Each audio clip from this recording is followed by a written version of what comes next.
taas sa kabilang gulong. Oh my god. Ang hirap. Ayan.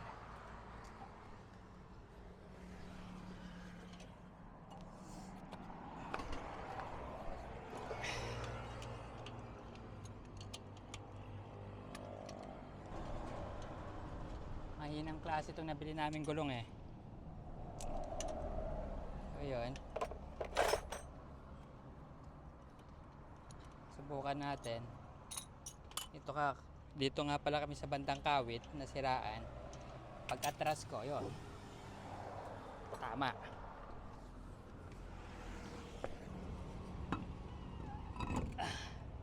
Kung kaya pa nilang remedyohan.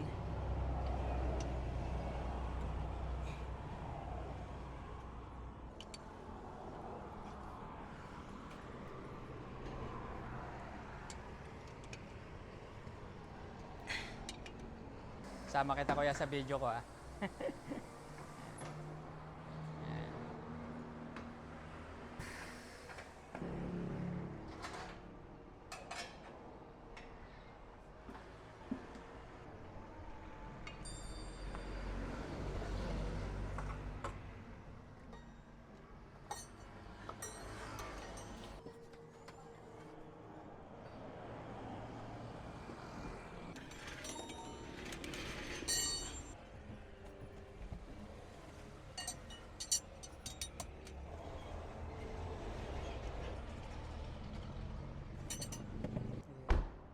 Tapos na rin sa wakas. Pinakinta pa ni kuya yung gulong namin. Dahil mukha na raw siyang luma, pinakinta pa niya. Ayun. Okay na, Mingming. Pahingin 50 bid niya ako si kuya.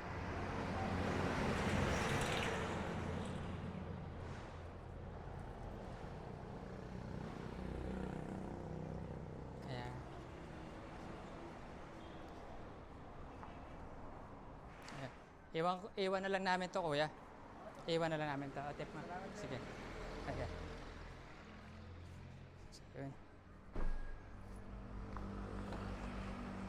Bye bye. Shout out dito sa Jong. Ayan po yung pangalan.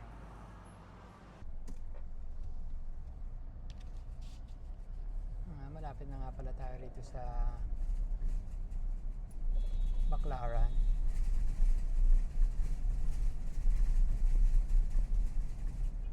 Sa Coastal Road na tayo.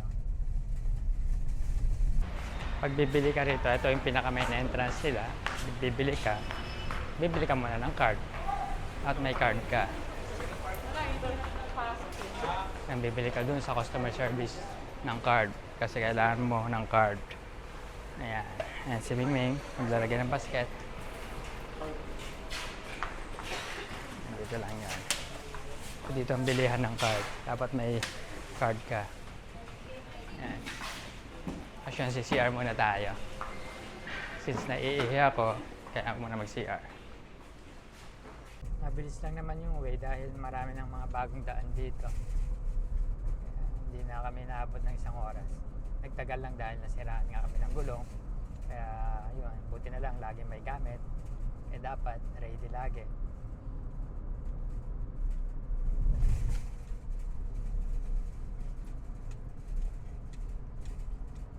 Maganda na ang Baclaran dahil hindi tulad dati na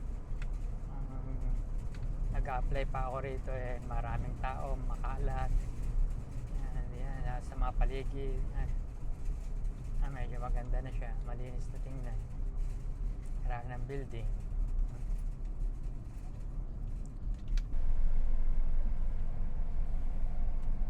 Kaya po sobrang traffic dahil ginagawa po yung daan dito sa may taas. Ayan, grabe. Okay pa naman. Ang babagal pa ng mga gumagawa. Dapat minamadali yan Yan yung mga minamadali kasi alam nila marami na daan Gigil nyo ako ha.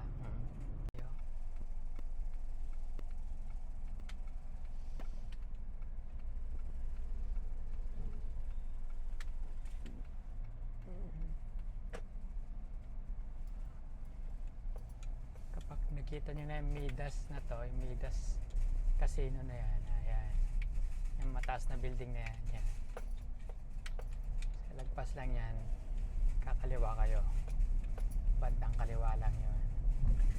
Sundan nyo lang ang aking direction. Siguradong hindi kayo maliligaw. Midas Hotel Casino kasi yun eh. Casino siya at hotel. Yan. Then kakaliwa kayo rito sa maliit na iskinita na yan. Na ito dito. Mapapansin nyo may maliit na pinaglilikuan ng mga motorista. Ayan. Kakaliwa tayo.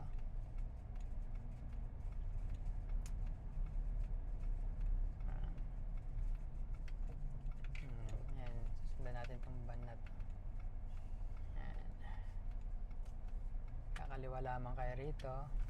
Dire-diretsuhin nyo lang at pagkakapasok nyo rito kakaliwa lang ng konti. Ayun na yun. So dire-diretso lang. Medyo masikip lang yung daanan dito, kaya kung maarte kayo pagdating sa daan siguradong mayayamot kayo kasi masikip nga. Marami pang mga naglalakad ng mga ganyan, no? Bigla na lang may mga bit-bit pang box. May kapihan dati rito. Dito kami nagkakape ni Mingming. Nalugi lang sila. Yan o, DNG Cafe. Ayan. Gano'n bakit nagsarado? Yan o, DNG Cafe na yan. So, yan, DNG Cafe. Yan, nagsarado na siya. Hindi ko alam bakit. Pero nandiyan pa yung mga gamit. Try kaya natin hingin. Pinamimigay kaya nila yung mga gamit.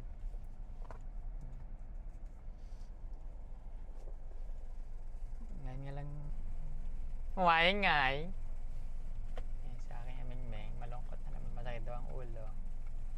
Ang kulit kasi, sabi ko wag mo na mamili.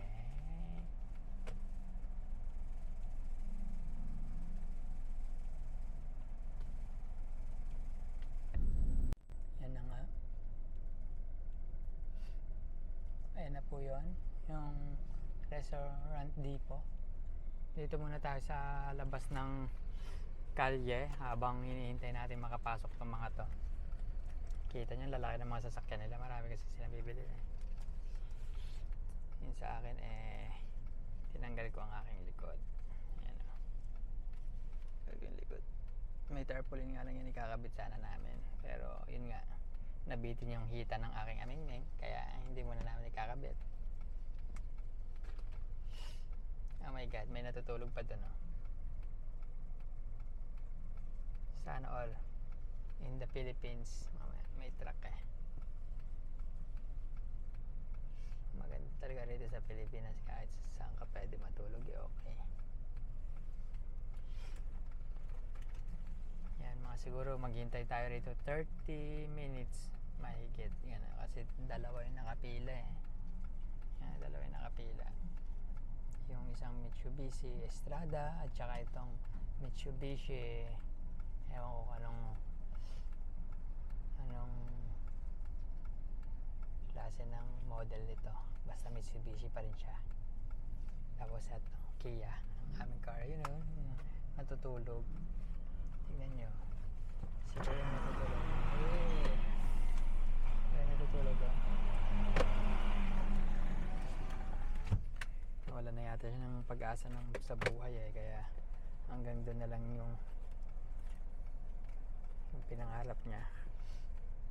So, dumating din ako sa point na gano'n, pero hindi ko pinangarap yun, kaya nagtsaga-tsaga lang, hanap-hanap na mapapasukan, trabaho.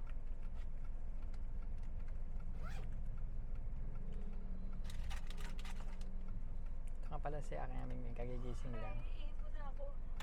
Yan, balak niya na akong iwan. Abante ka pala.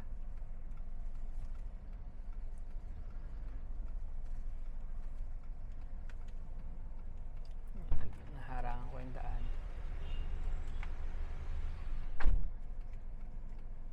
Yun. Papasok na tayo. Isa na lang. Pasok na.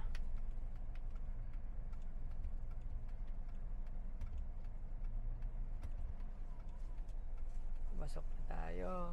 Ayun na nga pala, oh. Ayan. Restaurant Depot. Ayan. Masikip lang yung parking area rito, kaya ganun nga.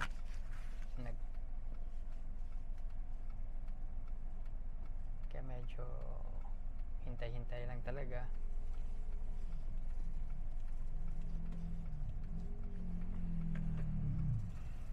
Halos dito kasi namimili yung mga yung mga nagtitinda sa mga restaurant supply, mga coffee shop.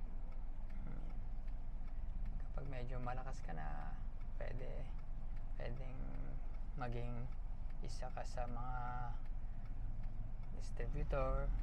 Since nagsisimula pa lang kami sa coffee business namin, kaya kailangan tiyaga-tiyaga muna mamili rito. Kapag katagalan naman darating din yung panahon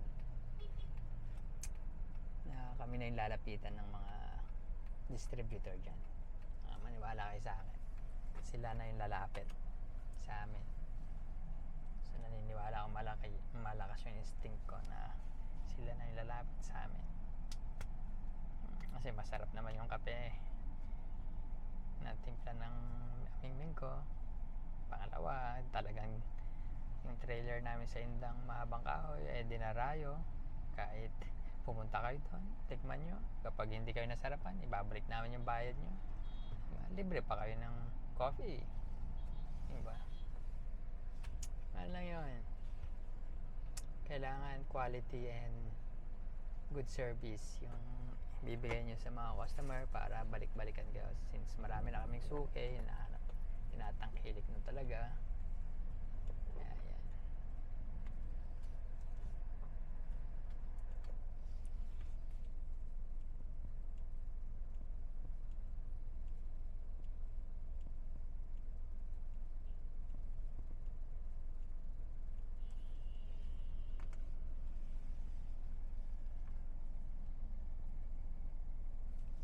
Ganito lang yung itsura niya. Mamaya sa lobby papakita ko kung ano yung mga binibenta nila rito. Marami naman dito kami nabili, mga Da Vinci sauce, gatas, dito rin kami nabili. Kahit nung nagbe-bakery pa kami, dito rin kami nabili. Hanggang dito na lang muna tayo sa labas ha. Puputulin natin ulit yung video. Sa loob ko ipapakita kung ano yung mga laman ng Restaurant Depot. Yan na nga. Ayan na po yun, yung Restaurant Depot. Dito muna tayo sa labas ng kalye habang hinihintay natin makapasok ng mga to. Kita nyo lalaki ng mga sasakyan nila, marami kasi silang bibili. Yun sa akin tinanggal ko ang aking likod. Ayan o, yung likod. May tarpaulin nga lang yan, ikakabit sana namin, pero yun nga, nabitin yung hita ng aking amingming, kaya hindi muna namin ikakabit. Oh my god, may natutulog pa dun oh. Sana all in the Philippines may truck maganda talaga rito sa Pilipinas, kahit saan ka pwede matulog okay. Yan, mga siguro maghintay tayo rito 30 minutes mahigit. Yan, kasi dalawa yung nakapila Yan, dalawa yung nakapila. Yung isang Mitsubishi Estrada at saka itong Mitsubishi, ewan ko anong klase ng model nito, basta Mitsubishi pa rin siya. Tapos ito Kia, ang aming car, yun o, natutulog. Tingnan nyo, sila yung natutulog. Yung natutulog o. Wala na yata siya ng pag-asa sa buhay kaya hanggang doon na lang yung pinangarap niya. So dumating din ako sa point na gano'n, pero hindi ko pinangarap yun, kaya nagtsaga-tsaga lang, hanap-hanap na mapapasukan, trabaho.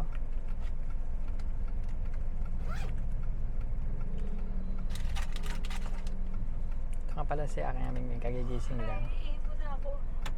Yan, balak niya na akong iwan. Abante ka pala.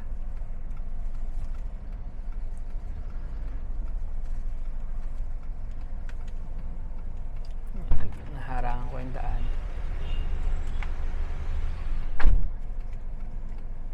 Yun.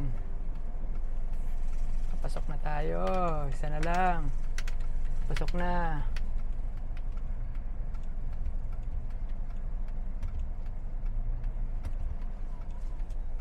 Pasok na tayo. Ayun na nga pala, oh. Ayan. Yung Restaurant Depot. Ayan. Masikip lang yung parking area rito, kaya ganun nga.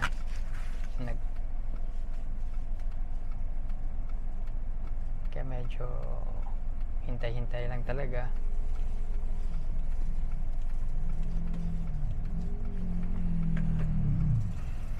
Halos dito kasi namimili yung mga yung mga nagtitinda sa mga restaurant supply, mga coffee shop.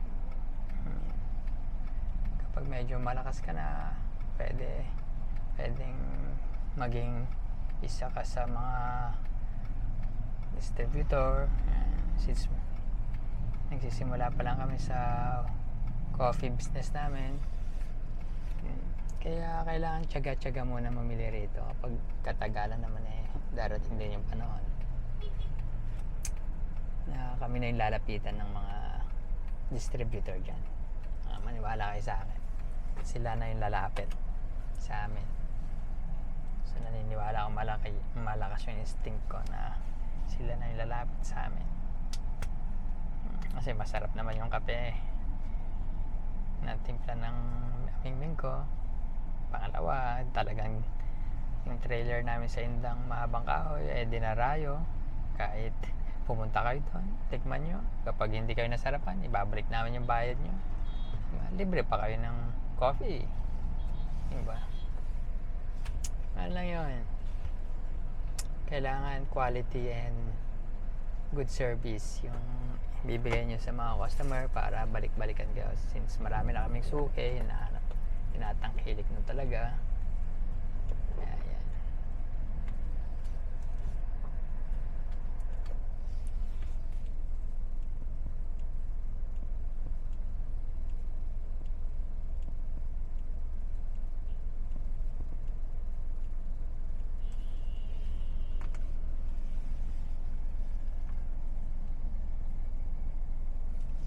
Ganito lang yung itsura niya. Mamaya sa lobby papakita ko kung ano yung mga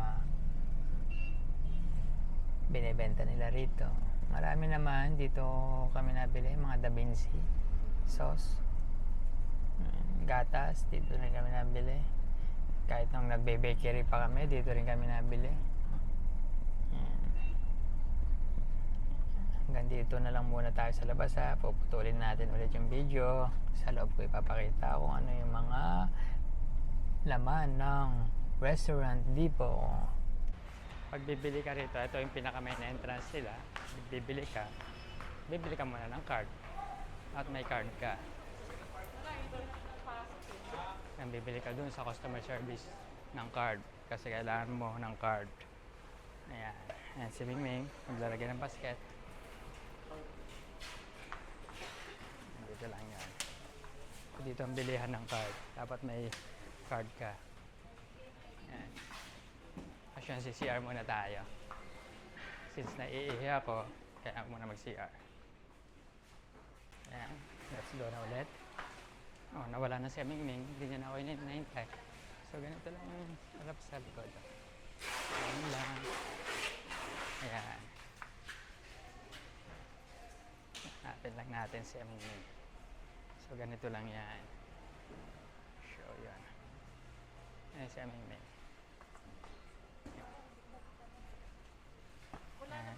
So marami naman silang mga ingredients. Alam mo, gusto mo ng ganito. Sugar popping boba, 152 lang. Yan. Sa mga milk essence, yun, ganito, black tea. Sa mga mahilig mag-tea.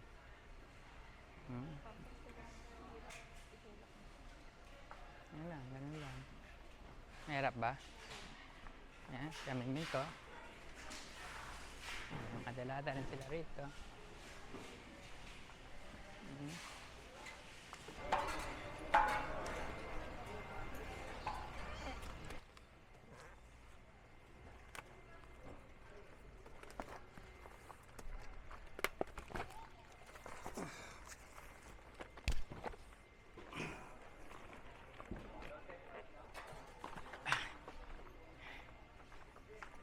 Dito tayo sa may mga baker equipment din nila. Mga baking equipments. Ayan. Meron din po tayo dito. May mga detain. Check natin yung pang broom.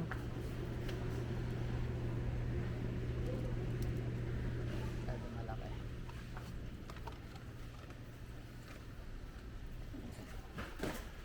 Mga baking equipments. Ayan. Check natin yung agent.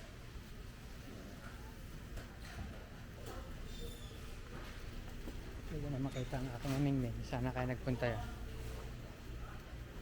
Hindi ko na makita ang aking amingming. Meron din dito na bibiling tops. Halimbawa yung nag-wrap po kayo. Yan, meron din dito.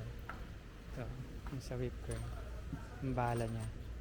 Squeeze bottle. Mosa. Meron din dito. Meron din silang mga blender, 6-7. Ito nila.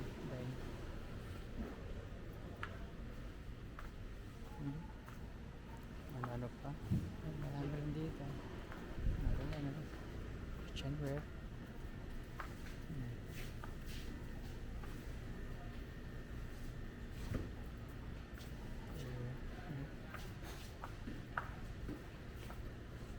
Coffee bean.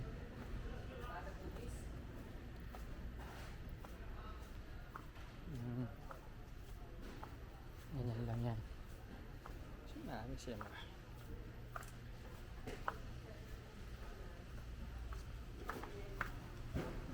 Ayun si Mingit. Yung creamer mo pala, kukunti na lang yun eh. May creamer ka ba? Yung powder. Meron ka. Kukunti na lang yun, hindi mo kukuha ng pamalit. Wala dito na. Saan pa nakakabili na? Dito ako bumili na yung kulay blue. Sa ano yun? Pansa yun. Ah, Meron pa ako dun isang bago. ay, meron ka pang naka-reserve. Ayun. Ah, may mga price din po sila. May mga frozen food. Kung ano gusto ng frozen, yung price. Yeah, price. Silipin natin magkakano yung mga price. So, yeah.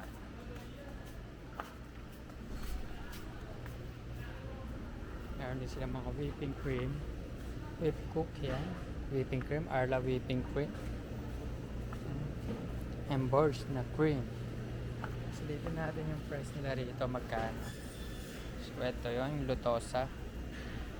435. So, ganito yung 435 na price.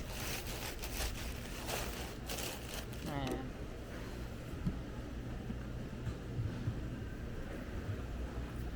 Hungoritos.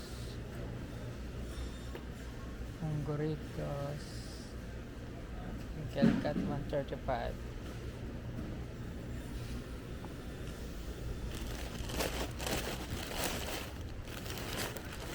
Ganito matataba yung price nila.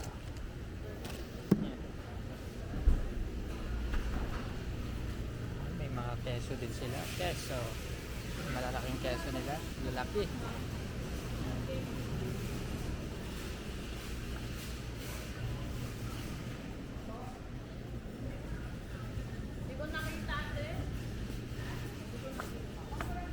Yan. Mga harina nila. May mga harina. Yan. Meron din sila mga prito.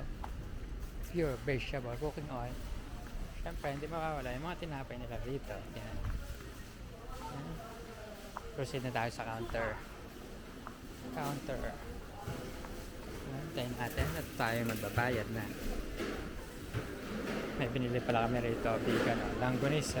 So masarap kasi ito eh, at saka yung kimchi. I-check natin tong kimchi nila. Korean kimchi. Mahilig kasi ang aking amingming ng kimchi, kaya yan, bumili ako ng dalawa. So dalawa binili namin. Si Mimi ay nagre-renew ng card. So, check niya yung card. Nasaan na kaya si Mimi? Nire-renew yung card niya eh. Yung binili.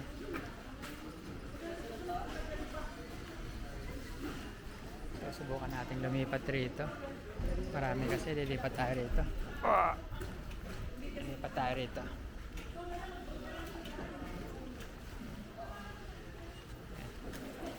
So, nasa na si Aming Ming? Aming Ming. Aming Ming. Aming Ming, where are you?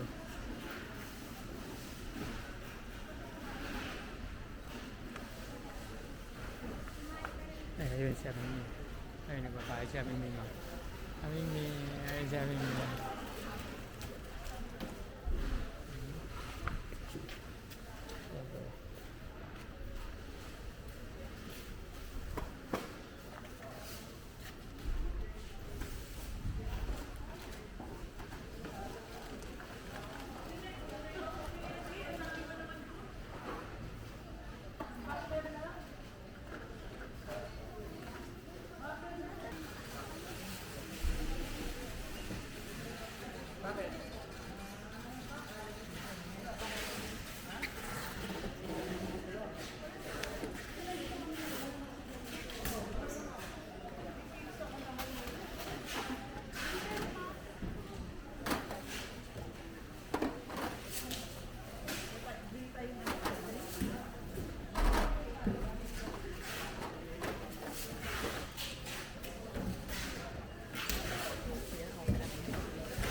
Baka makat.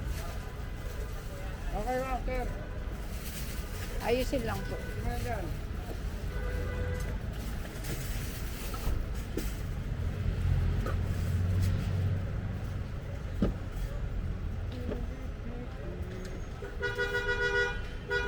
Pam, nakakatama ko.